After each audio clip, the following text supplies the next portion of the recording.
Hello and welcome back to 360 Sports Baseball Edition. I'm your host Gina alongside Sage, Ben, and Jacob. Playoff baseball is in full swing and we have a lot to talk about today, so let's get right into it. First, the Toronto Blue Jays were the first team to clinch the ALCS after beating the Yankees 3-1. So, do you guys think this Toronto team can push all the way through to the World Series? Well, I think it all depends on who wins tomorrow night in Seattle. I think I like the Mariners over the Blue Jays, but I think Toronto would easily steamroll the Tigers team, especially that because Skubal is pitching for Detroit, and we wouldn't see him until a potential Game 3 or 4 in the ALCS. Mm-hmm. I will say Toronto's got one major flaw, and that is the bullpen. The Yankees knocked around that Blue Jays bullpen, did not do much at all against the starting pitching, but man, when the Yankees got into facing their relievers, they had some fun. Yeah, I agree. I mean, I think my other problem with the Blue Jays is the injury in the injury department, because obviously you got Springer out, you got Yimi Garcia out, like you mentioned in the bullpen, you got Chris Bassett out, one of your top starters, you got Barrios out too. So obviously, Scherzer, Max Scherzer, Max Scherzer, Bo Bichette as well. Yeah, you almost kind of forget about Max Scherzer just because you've barely seen him out in the field. But like obviously they're really injured right now. And but the thing about them is that they've been able to have guys step up. For example, Ernie Clement, been a spark plug for the absence of Bo Bichette. 643 in the series against the Yankees. So if they can rely on mainly just like the players they need to step up, like Ernie Clement, and until like they can get a little bit more healthier, I think they have a real shot. I think their team's very good. Mm-hmm. Yeah. So, yeah. Honestly, the Blue Jays have a powerful lineup. They out-hit the Yankees. That is why they were able to win that series and go to the ALCS. Yeah. I mean, they scored 34 runs on 50 hits, while the Yankees only had 19 runs on 34 hits, which is still good, but it wasn't enough to push past the Blue Jays. And obviously you have your top guys like Vladdy, Springer, but then you have guys in that lineup who are stepping up that no one knows of. Ernie Clement, who really heard of him before this season? Yeah. And Dalton Varsho, no one's really talking about him. I feel like every time you turned around, a guy in that lineup was stepping up to the plate with their third and fourth hit in every single game in that series. Yeah, Varsho's been good, especially in the field. So I mean, there's just no holes in that lineup at all.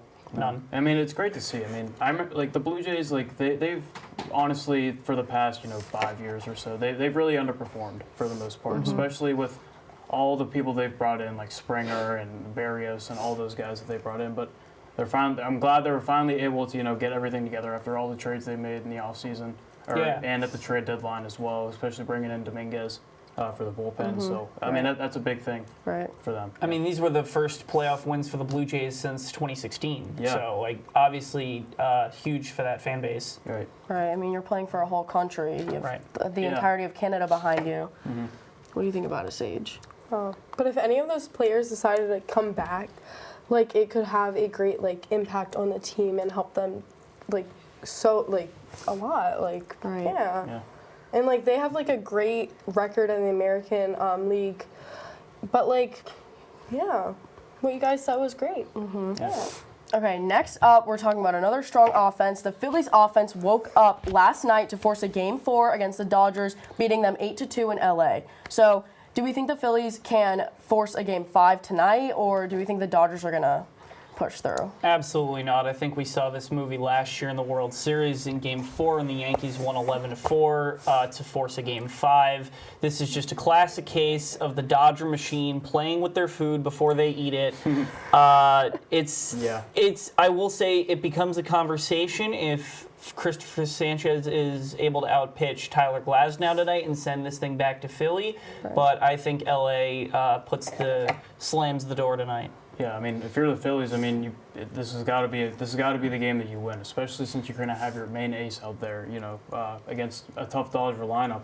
It's going to be crucial. But the thing for the Phillies, if they want to win, they need their superstars to step up, and that means Trey Turner, Kyle Schwarber, and Bryce Harper are all on the same page. Because like we saw last night, Trey Turner had a great night last night, and that eventually led them to the win. So you need to have the guys that you spend all your money in to go out and perform, and it needs to happen with Sanchez on the mound. Right, exactly. Their aces on the mound. I mean, last night Schwarber had 2 home runs. JT Realmuto had a home run. So hopefully the offense can propel themselves and then bring it back to Philly. But Yeah. And I really hope that's not the last we saw of Clayton Kershaw last night. That would be a horrible way for a legend to go out. it really would be. Yeah, another thing too is Shohei Ohtani. He's been really struggling. If we go back to last night, went 0 for 5. He's hitting 174 in the playoffs so far. That's just crazy to me. Yeah. It's crazy. Believe. It's crazy to see. It's like you seeing that number next to a guy like Ohtani. It's unreal. But yeah, Glass now is going to be a tough test as well, especially on home turf. Right. I think the Phillies were like really hungry after the last game with winning 8-2. Yeah. With beating the Dodgers. And like the Dodgers only beat the Phillies by like no more than like 2 points in like the game 1 and game 2. And also they have Kyle Schwarber. Yes. As like a good like lead player. Yeah. Pretty much. Yeah, Schwarber's great. Schwarber is great. If he can keep hitting shore bombs, then that'll Yeah. really help that offense. Well, you see that Schwarber bomb last night. That ball is probably Out still of the flying. park, right? It's still in the air. Okay. Well, next up, the Tigers and the Mariners play Game 5 tomorrow, and the Tigers have Seagle on the mound, their ace, also. So, I mean, last night the Tigers were down 3-0, and they rallied back. So, what do we think? Do we think the Tigers or the Mariners are going to push through to the ALCS? It's so close. Yeah. It's tough because, obviously Tarek Skubal, reigning Cy Young winner, he's pitched against the Mariners 3 times this year, and the Mariners won all 3 starts. Now, Skubal's got decent numbers in these games, especially in Seattle. April 2nd, 5 2/3, 6 hits, 3 runs, 8 strikeouts. And then going back to Game 2, 7 innings, 5 hits, 2 runs, 9 Ks. But he has not been able to beat the Mariners this season. And the other element, too, is that you've got 48,000 rabid Mariners fans who are trying to see the first Mariners ALCS appearance since before the Harry Potter movies came out. I mean, I think the home field advantage is going to be the deciding factor in this game, no matter how well Skubal pitches. You talk about home field advantage. They even have one of the best home field records in baseball. Yeah. So, but to no surprise, that crowd is crazy. Those Mariners fans are going to be like the Pirates fans a few years down the line. But anyways, going back to the Mariners, Seattle's won all 3 starts against Seagle, so you got to keep that in mind. It's going to be kind of hard to win 4 straight against them, but like you mentioned with the crowd, it's going to play a factor. But a player that I'm going to keep an eye on for the Tigers is Kerry Carpenter, and that's because in his at-bats against Kirby, he's 5 for 11 with 5 home runs. Is Kirby the confirmed starter for tomorrow? It's looking like it's projected. It's mainly going to be either Kirby or Wu. But if Kirby's on the mound tomorrow for the Tigers or for the Mariners, I keep my eye on definitely Kerry Carpenter, who's certainly had his way power-wise. I heard they're going to piggyback. Castillo on top of Kirby and maybe do like a split. Yeah. Well, the thing is, it is Game 5, so we're gonna see some. We're gonna see everybody. It's gonna be all hands. Everyone's gonna pull out all the stops. Both the Mariners and the Gritty Tigs have really stacked lineups. I think it's been a really exciting series so far. Yeah. It's been the only one that's been tied. So. Yeah. You talk about Seattle.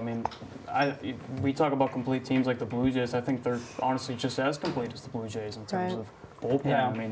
Bullpen's been elite all year. The starting rotation's been absolutely fantastic all year. You have the offensive pieces as well. You bring in Suarez and Naylor at the deadline, so you have just studs all the way around. And I don't see how you lose this game, especially against a roster that's significantly, I'd say, worse. And I just gotta say, it would be an absolute shame if the Tigers won tomorrow. No hate to the Tigers, but I think the Mariners would give us a much better product in the ALCS against Toronto. Yeah, I like I certainly like Seattle at home, but the Tigers, they still have guys like Riley Green that can make an impact too. He's had a fantastic season too. Javier Baez too. And Javi Baez in the postseason. That ball he hit last night absolutely crushed. Yeah, it's also just weird to tell because the series has been back and forth so much momentum-wise. Because Seattle, it was weird seeing the Tigers win by that much against Seattle based on how much momentum they had the previous game. Right. So it's kind of weird. So it'll be interesting. I think it'll be an electric Game 5. Definitely. Yeah. And also their records throughout their games playing against each other have been neck and neck. They go the Tigers win one, and then the Mariners won the next one. Like they're just they're neck and neck. Throughout like having similar scores, they're going like 2 and 3. Like keep winning, and then Right. Yeah. Okay, well, in the history of the game, a lot of players have cemented their legacy in the month of October. So we're going to head to the board and give our GOAT performers for the postseason, starting with you, Ben. All right. I love these board segments. I get to glaze my favorite baseball team. That's unfortunately hasn't been in the playoffs in over a decade, but we're going to go with my playoff GOAT, and it's none other than Russell Martin. I'm pretty sure, I don't think it was that picture, but back in 2013, Russell Martin had a magical home run with Cueto chanting down on all of the players on the Cincinnati Reds on the field. Russell Martin makes him drop the ball, picks it up. Next thing you know, gone. Home run. Fantastic at bat, fantastic memory. The only thing I can hold on to as a Pirates fan until we make the playoffs again. Who knows when that'll be. But yeah, Russell Martin, thank you so much for that memory. Thank you. That's my childhood. And I mean, I hope for the best of this Pittsburgh Pirates team, but for now, Russell Martin's the only thing I can rely on in terms of playoffs. Yeah. Yeah. It's going to be a while for Pirates fans, I think. Yeah, I'm sorry. it's going to be. But And it's a shame because PNC Park is amazing, and Paul Skeen said it best. There's no way that the best moment of the last 30 years for the Pirates should be a wild card game. No. And Bob Nutting's got to start spending money. It's got to happen at some point. And I mean, you have a guy like Skeens in your arsenal. Like there's just no way you can't. They have to build around him. Yeah. All right, Sage, you're up next.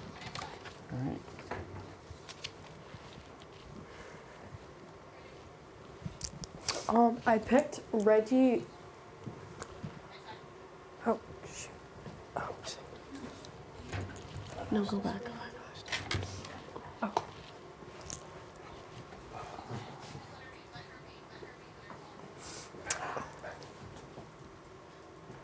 I picked Reggie Jackson as my player for the month of October. His nickname was Mr. October through his 1977 World Series, where he had 3 home runs, and he was also had around over 500 home runs throughout his season, and he was known for his amazing work throughout his professional baseball career. And yeah, seems like a great player. Yeah. Can't go wrong with Mr. One of the October. all-time legends of the game. I mean, that home run, that performance is going to be still it's still talked about today, even among modern baseball fans, and it's one of the great moments of the game. And one of the things that I love about it is that he did it on 3 straight pitches. Yeah, it's impressive. Yes, Yeah, that was off 3 different pitchers too. Right. Which is, yeah. That's very impressive. Yeah. Yeah. Okay, Jacob, you're up All next. right. Well, from one Yankee postseason legend to another, the definitive. It's actually a good transition. I love the Reggie Jackson pick because we are transitioning from Mr. October to Mr. November. Derek Jeter, 158 postseason games. That is almost a full season of baseball in the month of October. He had a 308 batting average, 200 hits on the nose, 20 home runs. A couple of legendary ones. Obviously, the home run that made him Mr. November at midnight in Game 4 of the 2001 World Series to tie that with the Diamondbacks. The home run, he had to lead off the 2000 World Series against the Mets.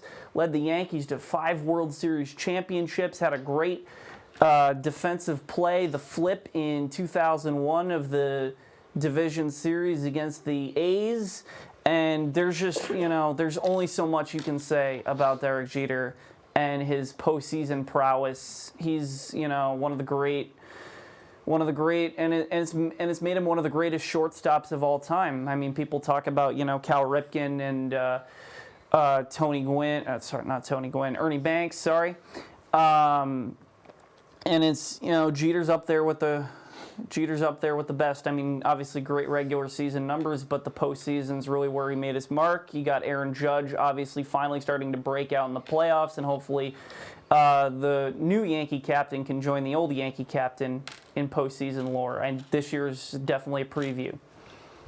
You know, there's a lot of people that say Derek Jeter's underrated or overrated. There are. Like, there's so many people, and I couldn't disagree more. They spend too much time staring at computer metrics that don't matter in the slightest. I mean, he's just a Yankees legend, so it was a good pick. Simple as that. All right. So for my pick, I went a completely different route, and I have someone from this year's postseason. I want to emphasize this is not of all time. This is just this year, okay? None other than Toronto Blue Jays first baseman Vlad Guerrero Jr.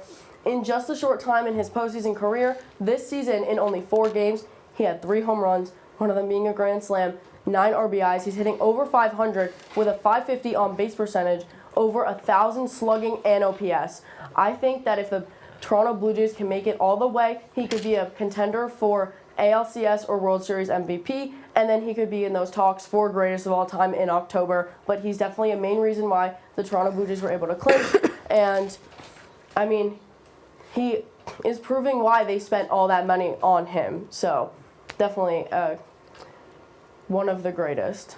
Yeah. I remember there was just a lot of issues regarding his contract situation, and I'm certainly glad they're able to do it. I mean, you were right about he's hitting over 500, hitting 529. He only struck out once versus the Yankees. I am flabbergasted the Yankees kept pitching to him. Me too. Flabbergasted. Me too. They didn't just put 4 fingers up. You know, he was hitting everything they were giving him, no matter what it was. Ridiculous, absolutely. But you know, what can be expected when you've got Aaron Boone behind the wheel of the Yankees, Titanic, so to speak. Anyway. Well, speaking of the Yankees manager, we're going to go into some managerial carousel and talk about how some teams have already made the switch in their managerial spots. Others are looking for that change. So let's discuss some of these changes that have been happening. Well, I think one really interesting to see is that Brian Snitker is out as the Braves manager after a decade. Obviously, he had a long professional career even before stepping into that role. He's been with the organization for over 60 years at this point, which is impressive, and he's still with the organization. He's stepping into a front office capacity, but I think it's time for him to move on. I mean, there were a couple of incidents this year where, you know, you saw he clearly does not belong in that capacity anymore. But, you know, no hate to Brian Snitker. Obviously, he brought the Braves their first championship in over 20 years. So, you know. I like the move just because, I mean, you had to do something. I mean, it was just definition of a lost season for Atlanta. I mean, you obviously still have a ton of talent. I wouldn't see why they wouldn't be in contention for next year. Certainly, just because of, like, obviously you're going to still have all that talent from this season.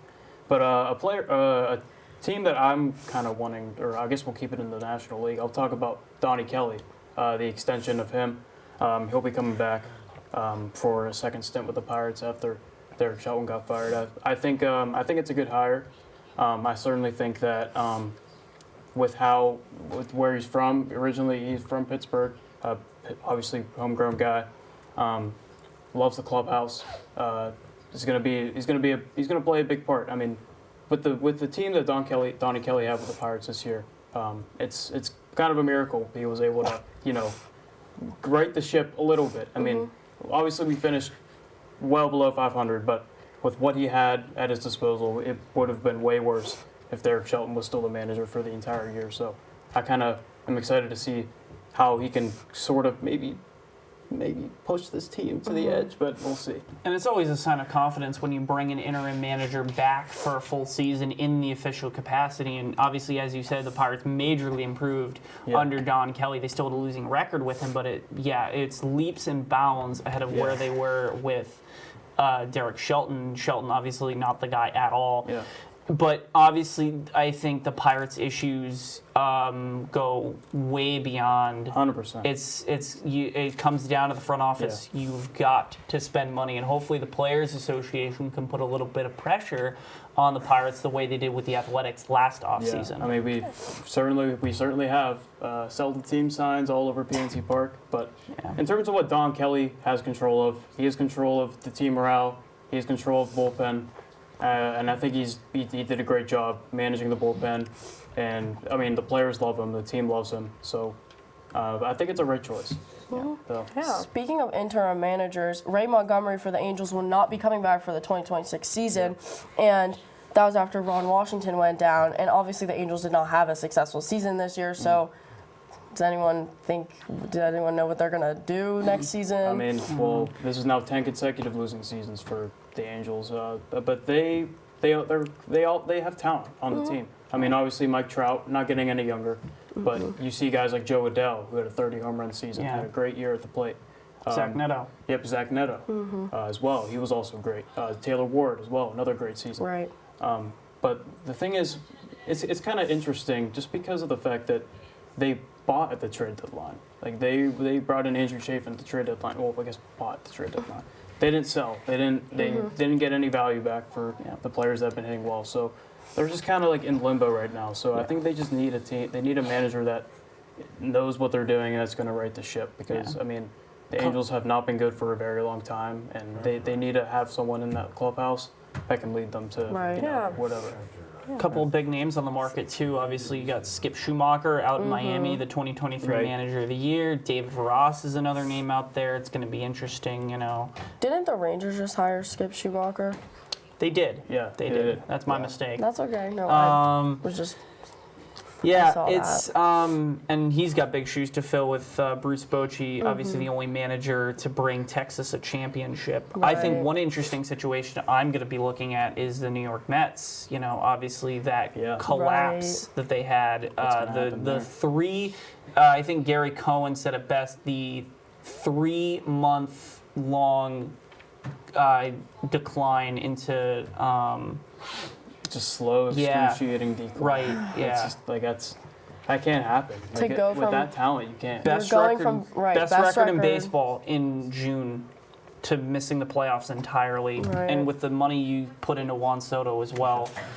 Obviously, their pitching coaches and hitting coaches are both on the way out. Mendoza could join them, especially if 2026 is another disappointment for the Mets. But one thing will be, I think one constant will exist, and that is it can be 2050. We got nuclear war ravaging half the country. Major League Baseball is on its last legs, and the Yankees extend Aaron Boone for a 3-year deal. No. Okay. Yeah. Oh, God. That would not be good. Boone. Yeah. To switch gears a little bit, to talk about, the Baltimore Orioles, they haven't had, a stable manager for their team. They're, they just fired their last manager, Brandon Hyder. Hyde. Yeah, that's it. And he, up to May, he was 15 and to 28, throughout the beginning of the season. Then we fired him, and then we hired Tony Mascalino as the intern manager right now. But honestly, do you guys think that he's gonna stay as the manager for Baltimore Orioles, or what are we thinking? No. I doubt it. It's just because the Orioles, I feel are in kind of a situation as the Braves, where it's they were supposed to be good. Yeah. The expectation was there, and they didn't meet it. They just failed tremendously, and it didn't really make sense because, past 2 years they've been in the postseason. Yeah, 101 wins in 2023. Right. I think it comes down to the fact that their core just did not perform. Gunnar Henderson had a down year, Adley Rutschman had a down year, and it goes back to the issue that persists with all of these teams. You've got to spend more money. The Orioles did not spend any money on pitching. Nope, that was their demise too. And like bring in Charlie Morton, 41-year-old Yes. Charlie Morton cannot be Right. the answer in your pitching staff. I understand you pushed for Corbin Burns and offered him more money for the Diamondbacks, but you have got to pivot better than that. Yeah, I mean they also dodged a bullet with Corbin Burns because he fell down with a big man. injury at the end of the year. So Yeah. I mean, I guess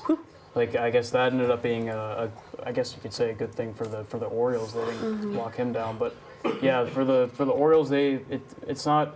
I don't think managing is an issue. I think if you go out and get a decent guy who can do his job well, I think they're going to be fine. It's just the front office, like you said, Jake, needs to spend money. They need to go out and get pitchers. They need to go out and get arms, and even potentially role player bats on the bench as well. Yeah.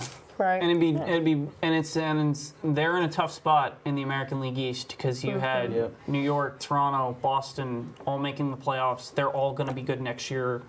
And Tampa's doing some interesting things as well. Tampa's just always, Yeah, they're always kind of there. They're good. You can't really.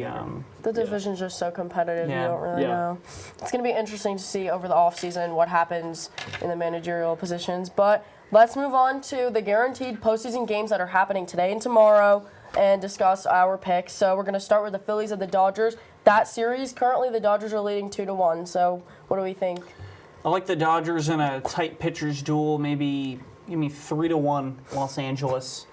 See, I like Sanchez in this lineup, or against this lineup, especially because of Ohtani, Freeman, all lefties, the top lefties in the lineup. I think Sanchez is going to shove. I think he's going to do great.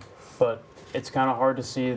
It's hard for me to see the Dodgers losing this, especially when they would have to go back to Philly for Game 5. I'd say that they're going to try hard enough and win at home and take it.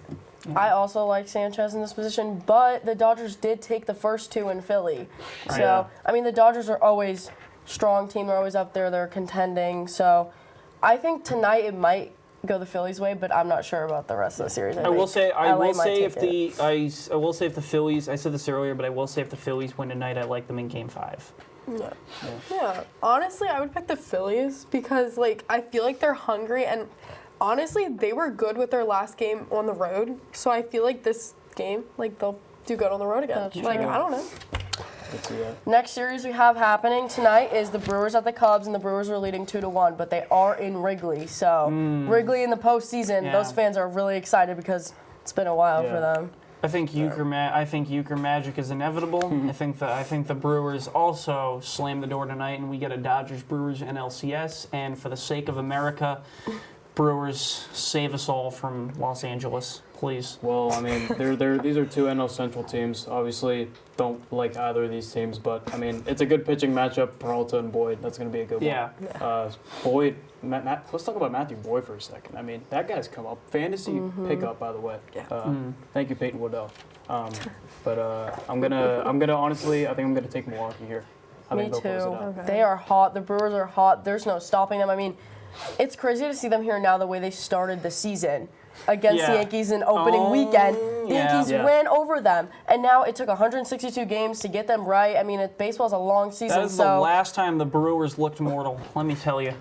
Yeah, they're really hot. I have them coming out of that series as well and winning tonight. Yeah. Again, I agree. The Brewers I definitely think they're gonna be winning this game.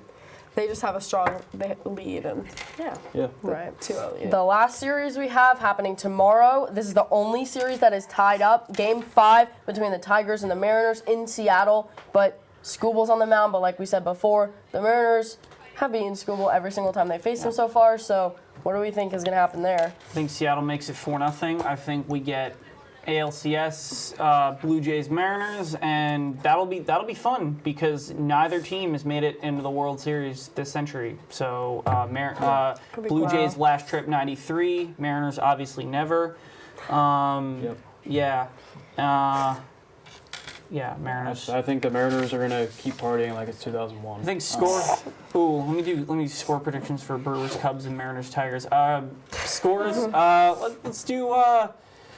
Let's do 5-2 Brewers, and then 6-4 Seattle on a walk-off. Let's make it more fun. Ooh. Cal Raleigh. Ooh, Cal no. Raleigh walk-off. To further cement, well, it wouldn't help his MVP chances, but it would further cement his legendary status in Seattle. MVP is judges. No, the voting's over. Voting's over. Yeah. Yeah, but for my prediction, I think, like I mentioned before earlier in the show, it's just going to be a back and forth. It's been a back and forth series. Obviously, another great pitching matchup. Assuming it's going to be George Kirby or Brian Wu. Either way, it's going to be great. But I think the Mariners, like you mentioned, I don't earlier. think Wu's on the division series roster. Is No, he? I don't know. Oh. I don't know. But anyways, I think I think the Mariners are going to take it at home against the Tigers. I think it's going to be, I'll say 5-2. Okay, well, I'm not going to give a score prediction, but I do have the Mariners coming out of that series, even though you can't count out the gritty tags. Yeah. Last final And prediction. I would say the Mariners also, even though they have had the Tigers and Mariners have been going like crazy against each other. Yeah. So yeah. All right, well, that's all we have for you today. We're going to see how these regular postseason, the rest of the postseason plays out. Thank you for tuning in. Tune back in next week for a whole new set of shows.